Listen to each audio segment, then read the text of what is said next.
Mga kabayan, naglabasan na ang mga balita na ang Pilipinas ay interesado sa Type 032 sa medium-range surface-to-air missile system ng Japan.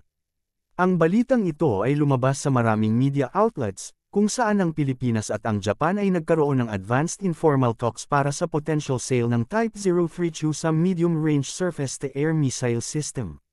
Gaano ba kalakas ang missile system na ito? Bakit interesado ang Pilipinas dito?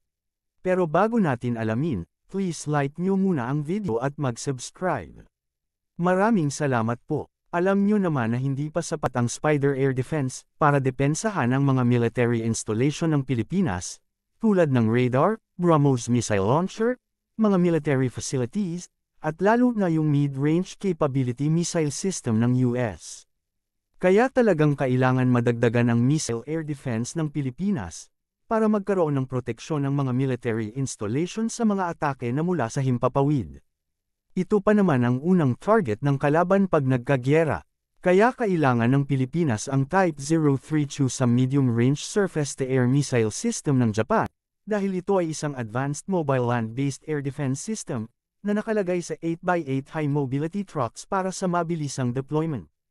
Ito ay gawa ng Mitsubishi, at ito ay nakadesign to shoot down aircraft, cruise missiles, at ballistic hypersonic missile.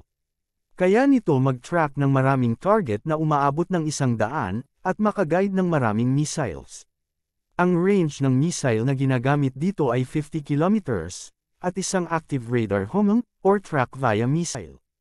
Dapat focus muna ang Pilipinas sa air defense na kayang depensahan ang parating na 1,000 missiles ng sabay-sabay. Pag makayanan ng depensahan, ibig sabihin sapat na ang air defense ng Pilipinas. Kung sa akin lang nagparamdam lang ang Pilipinas, dahil mayroong plano ang Japan na babaguhin nila ang kanilang arms export guidelines next year.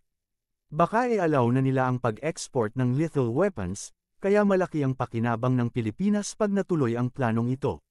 Dahil madali na lang makatransfer ng mga weapons ang Japan sa Pilipinas bilang military aid. Tapos pwede nang makabili ng missiles, barko at jet fighters ang Pilipinas sa kanila.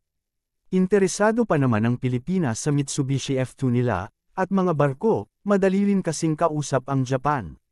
Gusto din kasi nila tulungan ang armed forces ng Pilipinas na lumakas, para naman may pangontra sa pinaggagawa ng China sa West Philippine Sea, kaya nagbibigay sila ng radar at mga barko.